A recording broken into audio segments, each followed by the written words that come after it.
the actual audition process? Yeah, that it's. I don't want to say the most stressful weekend of my life, but It's got to be up there. Oh yeah, I mean auditions are stressful. That's just that's life. So yeah, that's something that we in the President's Zone are very proud of. Anyone can come take the audition. Even if you're not, you have to be within the enlistable age of the Marines to be able to be accepted.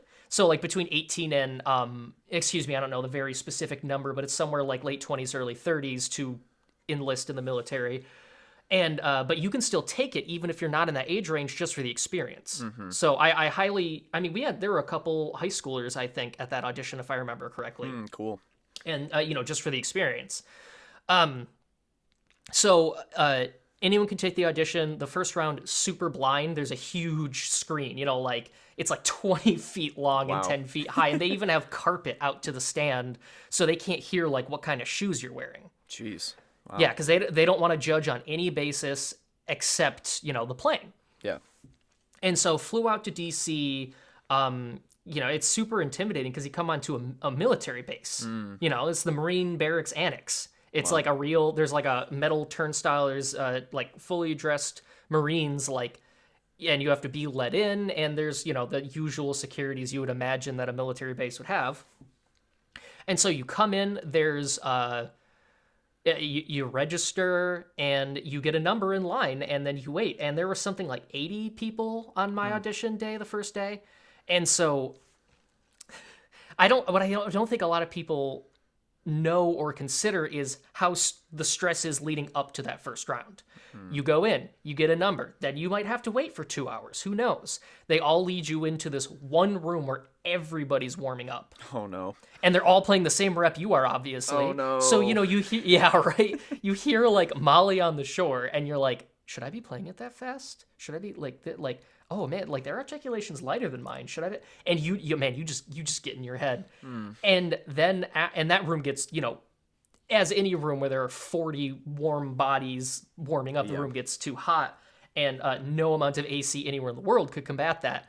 And then you, after that, a certain amount of minutes before your audition, you go to a practice room. And then you get a bit of time in the practice room.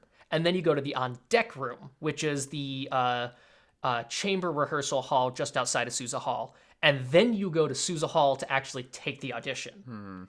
You've been in 4 different rooms with your readout, and you're just going here, going there. The air's different, the temperature's different, and that was something that I did not expect coming in.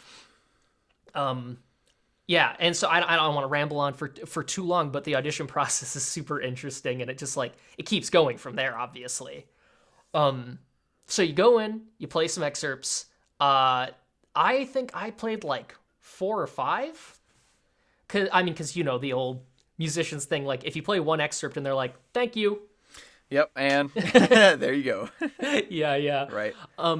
Sorry, I keep fiddling with this. I keep looking at my gain levels. I'll stop touching it now, I promise. Oh, you're fine. So I went and I played I think 4 or 5 excerpts for them out of the 13 or 14 that they had.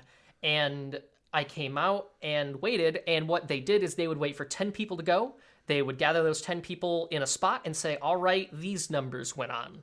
And so I remember I was number 4. That's, one of my lucky numbers now. Because, Nice. hey, look at that. So they were like, yeah, number 4 went on. And I'm like, oh, wow, cool. That's awesome.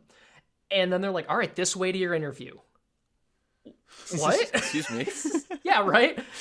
I was not expecting that. I knew there's going to be an interview at some point, but I didn't know it was going to be you got past the first round, go to your interview. And the interview was fine. It was a pretty normal job interview. Maybe they asked some additional questions that might be taken into consideration with enlistment in the military. But it's a pretty normal job interview. Then after that round, which took the whole day, they finished at I think it's 7 p.m. or something. And, I think I played at 9:30. So, the next day is the second round. And so then they cut it down to 4 people out of those 80. Yeah, it was a pretty significant cut. Jeez. Then you go back and it's not blind after that. The screen's down. You have all these dressed military personnel in front of you. It's super intimidating. For me, Colonel Fettig was right front and center, you know, like, oh, a colonel in the Marines. Like, I'm scared. And the second and third, well, for me, there was a third round. There's not always a third round. But it's so different because it's not just like play this excerpt, this one, okay, bye. It took like 30, 40 minutes. They like basically rehearsed with me. Colonel Fettig, I remember I played Molly on the Shore and he said something like, all right, Connor, like, let's do this again. Can we lighten up the articulation a little bit? Really make sure we drive it home here, and then we'll do this, and then really bang this, and really make sure you don't crush this or this. And he gave me like 5 things. He's like, all right, play it again. Well, that he's testing to see how you're going to interact and respond to criticisms in a rehearsal, which is, you know, a huge part of the job. And then you also play with the saxophone quartet, which honestly, that was really fun. Yeah. So you do that, and then they cut it down to 2 people, and then we win again, and then I was fortunate enough to be, you know, named the winner. So that's kind of the long story of how the audition process goes and what to expect. Is you can prepare the music all you want for as long as you want, and then, like, let's say you go from this room to this room and your reed dries out. Sorry, you know. Yeah, that is wild. That is even more, I don't know, even more intense than I would have thought, like, going into it. So, and that was over the span of, so it's 2 days though, or it was for you in that. Usually. Okay. Yeah. So it depends on how many people show up to the audition, but I get the impression that like 80-ish is kind of a lot. Okay. Some auditions are less, some are more. But yeah, for me, it was 2 days. Gotcha. Do you know if that audition process would be like, is it similar from band to band, like in that way, or would it shift a little bit?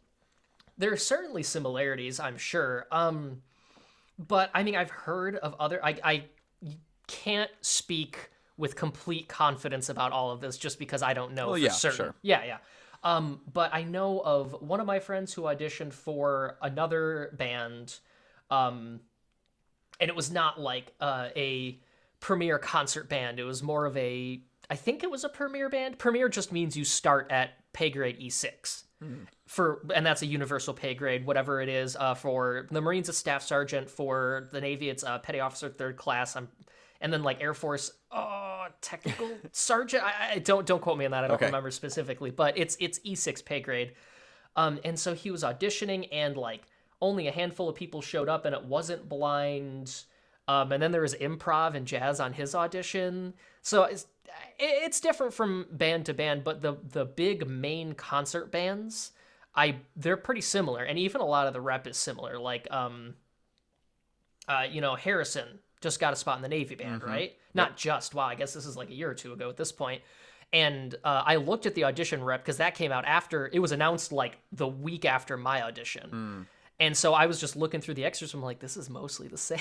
Right. Mostly the same rep. And I mean, there's a reason for that. But yeah, so most bands would be pretty similar, but there's obviously differences for each band. Yeah, it's like, what? Like Molly on the Shore, Rolling Thunder. Oh, it's my favorite one. Right? It's my favorite excerpt. It's like, what else? What did you play? Do you remember? Yeah, I mean, I'm looking at my packet again now because funny enough, still technically a student. I'm finishing up the last bits of my doctorate right now. I want to get into that at some point too. But so my second lecture recital is on saxophone audition strategies for military bands. Oh, awesome. And so I'm looking at the packet. So yeah, we had like Dionysiacs, that's a pretty big one. Doll Sinfonietta, that's a really, really good one. A Colonial Song, Molly on the Shore, Tango, and Mambo. Oh my gosh. I just Mambo. Said tango. Yeah, right. So yeah, there's some pretty standard ones. The solo rep is Creston Sonata, and I think it's been Creston Sonata for like every audition for the last modern history, at least in our band. Funny. So with all that in mind, like, and you know, I'm super excited to hear about your lecture recital because that's gonna be awesome. But Thanks. what if you can tell us, our listeners, anything now? Like, what pieces of advice would you go to first to someone who is interested in doing the audition process? Man, it's a lot of it is so personalized. Like I remember, Claire, my good friend in the band, Sure. like giving me her advice. She's like, "Don't eat any salty foods the morning of," and that's obviously been successful for her because she's in the band, she's doing great, and she's such a wonderful player. And so I'm sitting there like, I was gonna go get a McMuffin or Oh, something. nice. Yeah, no, and so it's just like so personalized. I guess the best advice I can offer is to try and practice the audition scenario. Maybe not more, but make sure you practice the audition scenario, not just the audition excerpts, Right. and even go beyond hey, would you listen to my audition excerpts? And then you play through them. Everyone hopefully does that in preparing for an audition. Getting people to listen to you, specifically non-saxophonists, would be my advice. But to kind of pressure yourself and audition in uncomfortable spots. Like, don't just run it in a practice room. Obviously, run it in a practice room, but go and run it in the most carpeted, awful, horrible sounding room you can. Because maybe you like the acoustics of Sousa Hall, or maybe you don't. When you're there, you don't really, get a choice. It might be good, it might be bad, Right. depending on your personal ear. But really replicating that, being able to replicate the mindset, so you're not in an entirely new mindset in your audition. Playing wise, I slow practice. I know that's boring, and everyone thinks, well, yeah, I'll practice slow. Right. But I was practicing slow to warm up the morning of the audition. Slow practice is not like a first step in practicing something to me. It's something that you should always do, especially something like Rolling Thunder. Yeah. People look at these excerpts and they think, well, I can play that. But if you zoom in to the level that they're looking at in the band, there are so many more tiny bits of dust or little tiny cracks in your playing that you just aren't aware of if you don't look that close. And Rolling Thunder really lays that out with technical playing. I mean, just, the E flat, D, C, D, E flat, D, C, D, E flat, like da da da da da. That's so hard to do cleanly. Yeah.